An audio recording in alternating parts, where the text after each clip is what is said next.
दोष से सीधा तात्पर्य है जब भी कोई व्यक्ति किसी वस्तु को देखने की कोशिश करे और वह व्यक्ति सामान्यतः उस वस्तु को ना देख पाए तो हम कह सकते हैं कि वह व्यक्ति दृष्टि दोष से पीड़ित है, अर्थात उसे विजन प्रॉब्लम है। इसमें हम मुख्य रूप से दृष्टि दोष के प्रकार की बात करें तो एक निकट दृष्टि दोष और एक दूर दृष्टि दोष होता है। जिसमें निकट दृष्टि दोष क्या है और दूर दृष्टि दोष क्या है, हम सबसे पहले बात करेंगे निकट दृष्टि दोष के बारे में।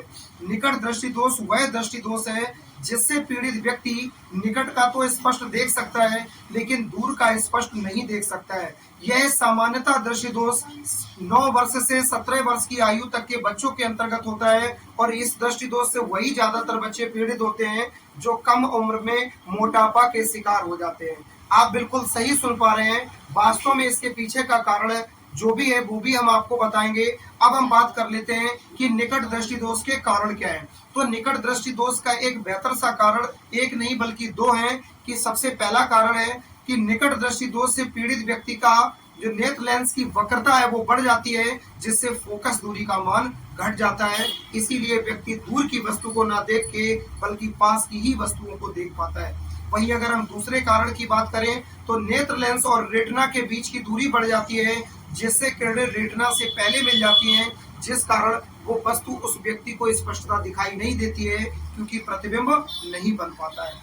जैसा कि आप लोग नाम में सुनते हो निकट दृष्टि दोष, तो ऐसा हमें महसूस होता है जैसे निकट का ना दिखता हो, लेकिन है जस्ट उल्टा इसका। निकट दृष्टि दोष से सीधा तात्पर्य है निकट का तो दिखता है लेकिन दूर का नहीं दिखता है। अब हम बात करें कि इस दृष्टि दोष का निवारण कैसे होता है, तो इस प्रश्न का सीधा उत्तर है कि इस दृष्टि दोष का निवारण करने के लिए उचित फोकस दूरी के अवतल लेंस का प्रयोग करते हैं, जिसका जेन्युइन रीजन ये है कि जो किरणें रेटिना से पहले मिल रही थी उनको रेटिना तक फैलाने के लिए हम अवतल लेंस का प्रयोग करते हैं। क्योंकि अवतल लेंस को आप बेहतर तरीके से जानते हो, इसको हम आपासारी लेंस के नाम से जानते हैं। हम पापा की सारी नहीं कह रहे हैं, अपसारी लेंस।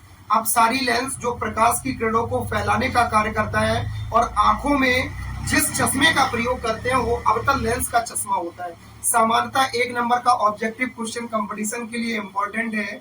वो बेसिक क्वेश्चन है, निकट दृष्टि दोष को हम किस लेंस की सहायता से दूर करते हैं, तो इसका सीधा आंसर है अवतल लेंस। दूर दृष्टि दोष को किस लेंस की सहायता से दूर करते हैं, सीधा आंसर है उत्तल लेंस। बाया ट्रिक याद रख सकते हो, जब आप बोलते हो नी कट, नी में क्या आता है प्रोनाउंस करने पे आ, तो नी आ मतलब अवतल लेंस। जब हम बोलते हैं दूर दृष्टि दोष तो दू में क्या आता है ऊ, तो ऊ का मतलब क्या हो गया उत्तल लेंस। अर्थात निकट दृष्टि दोष को दूर करने के लिए अवतल लेंस का प्रयोग और दूर दृष्टि दोष को दूर करने के लिए उत्तल लेंस का प्रयोग करते हैं। चलिए हम कुछ बातों को अब हम बोर्ड पर भी समझ लेते हैं। जैसा कि आप लोग देख पा रहे होंगे बोर्ड पे ऑलरेडी मेंशन है पूरी सिचुएशन, जहां पे हमने यहाँ पे इस कैटेगरी को इसकी डेफिनेशन को डिफाइन कर दिया है। यह क्वेश्चन आपसे 3 नंबर 4 नंबर 5 नंबर में पूछा जा सकता है और क्वेश्चन का संबोधन इस प्रकार हो सकता है, निकट दृष्टि दोष क्या है, इसका कारण और निवारण किरण आरेख द्वारा समझाओ।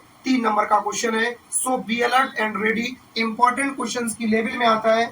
किरण आरेख से मतलब है इस प्रकार का डायग्राम बनाना। यहाँ पे चित्र को किरण आरेख का नाम दे देते हैं क्योंकि यहाँ पे प्रतिबिंब बनता हुआ तो नहीं हम, लेकिन लाइनों के माध्यम से प्रतिबिंब का बनना या ना बनना दर्शाते हैं। दूसरी बात समझ लीजिए, अगर यही क्वेश्चन आपसे 4 या 5 नंबर में पूछा गया तो क्वेश्चन होगा दृष्टि दोष क्या है तथा निकट दृष्टि दोष का कारण और निवारण किरण आरेख द्वारा समझाओ। उस समय आपको ये क्वेश्चन मिलेगा, तब भी आपको कैलकुलेशन करनी है और पूरे 4 या 5 नंबर आपको मिल जाएंगे। चलिए हम लोग और आगे बढ़ते हैं।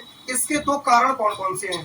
पहला कारण लिखा है नेत्र लेंस की वक्रता का बढ़ जाना। अब हम थोड़ा बात कर लेते हैं कि यहाँ वक्रता शब्द है, इसका मतलब क्या है। वक्रता शब्द मिलके बना है वक्र से, और वक्र को इंग्लिश में कहते हैं कर्व। कर्व का मतलब जिसकी ढलान ज्यादा हो। वक्रता का बढ़ जाना मतलब ढलान का बढ़ जाना, और ढलान बढ़ने से तात्पर्य है नेत्र लेंस का मोटा हो जाना। अर्थात वह व्यक्ति जो बहुत बच्चा है, बचपन में है और ठूस ठूस के खाता है, ऐसे व्यक्ति को इस प्रकार की समस्या होना लाजमी है और इस दृष्टि दोष से पीड़ित होना आम बात है। इस ढलान से तात्पर्य है इस कर्व की, इस वक्र की। इस प्रकार से ढलान बढ़ जाती है यानी नेत्र लेंस मोटा हो जाता है, जिससे उसकी फोकस दूरी का मान कम हो जाता है। अर्थात वह व्यक्ति अधिक दूरी तक आंखों को फोकसित नहीं कर सकता, वह पास की ही वस्तुओं को देख सकता है। इसके बाद हम दूसरे पॉइंट की बात करें नेत्र लेंस और रेटिना के बीच की दूरी का बढ़ जाना। जैसा कि आप लोग जानते हो, किसी भी वस्तु का कोई भी प्रतिबिंब सदैव रेटिना पर ही बनता है, लेकिन तभी बनेगा जब किरणें रेटिना पर मिलेंगी। इस स्थिति में आप बेहतर तरीके से देख सकते हो कि हमारी कोई वस्तु बहुत दूर रखी है, क्योंकि ये किरणें हमारी कहां से आ रही, अनंत से। इस दूरी को हम परिभाषित नहीं कर सकते। प्रत्येक इस दृष्टि दोष से पीड़ित व्यक्ति की दूरी अलग अलग होगी। अब अनंत से आने वाली किरणें जब रेटिना से पहले मिल जाती हैं, तो इस स्थिति में वो व्यक्ति का प्रतिबिंब नहीं बनता और वह वस्तु को नहीं देख पाता है। एक नंबर का क्वेश्चन, इंपॉर्टेंट क्वेश्चन, निकट दृष्टि दोष से पीड़ित व्यक्ति का प्रतिबिंब न बनने का कारण क्या है? क्योंकि उसकी किरणें कहाँ मिलती है, ये पूछा जाता है। निकट दृष्टि दोष से पीड़ित व्यक्ति की किरणें मिलती है कहाँ? रेटिना से पहले। एक नंबर का वो विकल्प भी इंपॉर्टेंट क्वेश्चन है। इसके बाद बात करते हैं निवारण कैसे करते हैं। जैसा कि आप लोग देख पा रहे हो कि अनंत से आने वाली या दूर से आने वाली किरणें रेटिना पर नहीं मिली, बल्कि कहाँ मिली? इससे पहले। आप बताओ, आपके पास ऐसा कौन सा तरीका है जैसे इन किरणों को फैला पाओ? किरणों को फैलाने के लिए जिस लेंस का प्रयोग करते हैं वो कौन सा लेंस है? अपसारी लेंस, जिसको हम अवतल लेंस के नाम से जानते हैं। इसीलिए अवतल लेंस का प्रयोग करते हैं, क्योंकि ये किरणें जो रेटिना से पहले मिल रही हैं, इनको कहाँ मिलाना है? रेटिना के बाद। तो यहाँ पे हमने जैसे ही अवतल लेंस लगाया, ये किरणें फटाक से रेटिना पर मिली, जिसके कारण वह प्रतिबिंब बन सका।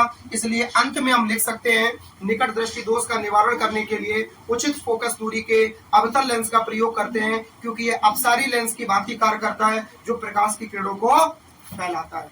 उम्मीद करते हैं कॉन्सेप्ट क्लियर हो गई होगी। चैनल को सब्सक्राइब करना और वीडियो को लाइक करना ना भूलें। मिलेंगे नेक्स्ट वीडियो में। आप लोग फटाफट स्क्रीनशॉट ले लीजिए।